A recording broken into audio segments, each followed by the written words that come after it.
Hi everybody, my name's Leanna if you're new, and I look busted because I just woke up. Or I'm sick. Am I sick? No, I'm not sick. I just don't have any makeup on.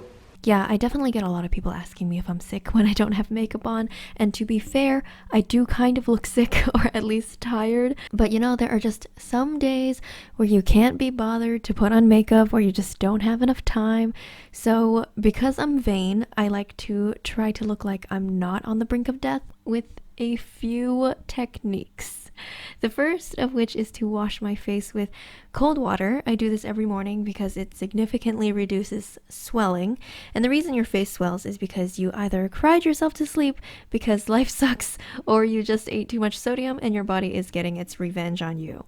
If it's the former, try not to cry right before bed, but if you must, then at least get up to wash the tears off your face before falling asleep. And regarding the latter, it's actually pretty hard to avoid sodium, especially with all these processed foods that are so tasty and accessible.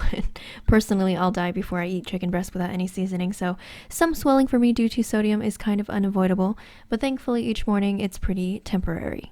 If you're interested in trying to reduce your sodium intake and don't know where to start, I'd recommend downloading this app called MyFitnessPal and just tracking your food for at least one day, because it's a really great tool for helping you be aware of what micronutrients and macronutrients you're putting in your body regularly.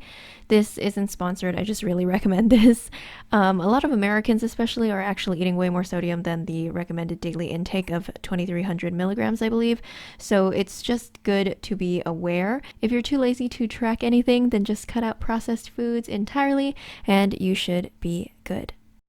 So I don't do this very often, but if you want to take it one step further, then you can use one of those face rollers for lymphatic drainage. You can just pop them in the fridge and use them in the morning, but make sure whatever you put on your face is clean. So make sure to not leave it lying around wherever it can accumulate a lot of bacteria. If you don't want to use a face roller, then you can use an ice cube and just run it all over your face to reduce swelling. I like doing this and it feels really good, but it's kind of a lot of work to go to the kitchen and get an ice cube first thing in the morning, but it feels great. You should definitely try it. So right after the de-swelling process, I will put on some lotion. If you've seen my skincare video, you'll know Aveeno is my ride or die. And you know Jennifer Aniston is sponsored by them, and who doesn't want to look as good as Jennifer Aniston, am I right? I've been using Aveeno my whole life and it works for me. I firmly believe that less is more when it comes to skincare, so I don't find it necessary to use any expensive fancy toners or serums or moisturizers, but that is also because I am relatively lucky when it comes to the skin department, so I never really had to do much to it. So if you have a 10-step skincare routine that you swear by and you do every morning and night, you do you, boo. That is perfectly fine with me. So SoCal is pretty notorious for having hard water, which means there's a lot of minerals in it, which means it can cause acne or eczema or just make your skin overall worse. So I just always apply moisturizer right after washing my face to kind of help my dry skin. Otherwise, my face is going to feel really tight and really uncomfortable the whole day. Now, the next thing not a lot of people might think of, but I make sure that my hair is as neat as possible, especially on these no makeup days. Hair is a big deal, you guys. I actually realized this really recently, but having neat hair actually really impacts your outward appearance. Since for many longer haired people, it is such a dominating feature and oftentimes the first thing that people notice when they look at you. And since my hair looks like this when I wake up, I want it to look more uniform and actually styled so it doesn't look like I just rolled out of bed. I'm using this mini straightener that I got from Amazon. It's really useful for shorter hair and bangs, and I don't even use my regular size straightener anymore. I'll link it and all other products that I use in this video down below. In addition to styling my hair, I will wear some jewelry. I wear earrings every day regardless of where I'm going or what I'm doing because I think it frames my face nicely and makes me look a lot more put together without trying very hard, and sometimes I'll wear a necklace too. The idea is to do everything else that you normally do besides wear a full face of makeup so people don't think that you just rolled out of bed. Now, another thing I like to do when I'm sporting a bare face is remove any unwanted facial hair, but not before I sanitize the tweezers. Remember, folks, make sure everything you put on your face is clean. Now, before I do any hair removal, I like to brush my brows up just to, make them look a little nicer and a little neater, and also just to expose the hairs that I'm going to pluck. You can also put some hairspray on your spoolie and then use that as a way to kind of tame your brows in the absence of makeup products. Anyway, I like to remove my unwanted facial hair because it makes my complexion a little more even and takes away the grayness that the hair creates, and my features are always a little more defined after I pluck everything. I personally like to make sure my brows are cleaned up and there are no hairs in the unibrow area. I've always had pretty thin eyebrows having Asian genes, but I'm glad that they are in a shape that I already like, so there's not much work to be done in terms of plucking. Now, I also have a mustache, which is annoying, and I am fiscally irresponsible, but not that fiscally irresponsible to the point where I will spend money on laser hair removal, considering how much money I have in my bank account. And usually I like to wax just because it's faster and gets it done all at once instead of perpetuating the pain by having to pluck each individual hair one by one. But I ran out of wax, and sometimes it's just too much work to pull out the wax strips and then have to clean up the residue afterwards. So most of the time I just use the tweezers. Now sometimes I like to put on my super cute blue light glasses because honestly sometimes I don't feel the most confident without makeup on, and the glasses hide like half my face, and that is just the plain and simple truth. The next thing I like to do is put on a layer of sunscreen because you gotta protect your skin with SPF anyway, right?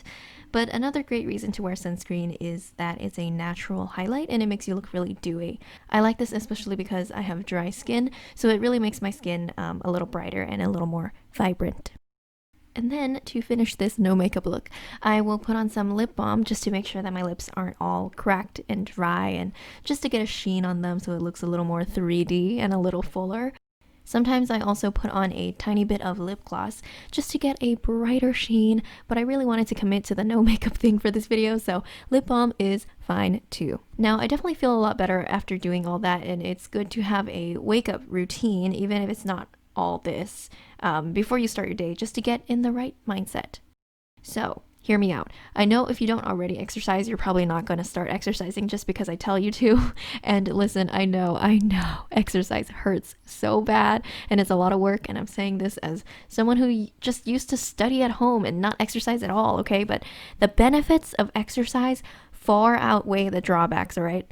Through exercise, you can get a fit body, a healthy body. You can get endorphins. It's literally free happiness, like built inside your body, dude. Like, don't do drugs, do exercise. And for your face, you can get some blood flow and you can sweat out the toxins in your body.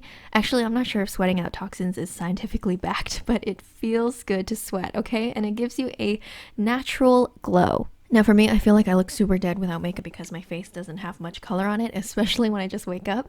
Makeup adds color to your face, which means when you're not wearing it, you might look washed out, especially if you wear makeup a lot and then all of a sudden you show up one day without any makeup, then you look especially washed out, just by comparison to how you usually look. Now exercise brings a lot of color to your face because of blood flow, and after exercise, you'll have a natural flush in your cheeks and color in your lips. Post-workout glow is real. And then last but not least, for my outfit, I will change into a color that doesn't wash me out. So I went with this black cami bodysuit with a floral pattern. And I think the redness of the floral pattern helps bring out the natural flush of my cheeks and the redness in my lips. So yeah. Also, you don't have to wear something as tittylicious as this, but for me, this top makes me feel confident because I like my titties. So the moral of the story is to just wear whatever makes you feel confident, and then you will ooze confidence. And then maybe people will stop asking if you're tired or sick. And here's me sitting and contemplating societal beauty standards that says women should wear makeup, which is something that we should just ignore, but instead cater to by perpetuating things like glow up culture and making videos just like this about how to look less ugly when you're not even ugly in the first place. Real talk though, I am not free from the wrath of societal beauty standards, but I think it's okay to do whatever you need to do to feel confident in yourself. In the end, I have my own beauty standards that I like to cater to, and admittedly they are partially influenced by what society says is beautiful, and I think that is fine. This is for me, and whatever you do to your appearance should be for yourself and no one else. And that is pretty much it. That's what I do to make my no makeup face look a little less like my no makeup face. And yeah, hope you enjoyed. I'll see you in the next one. Okay, bye.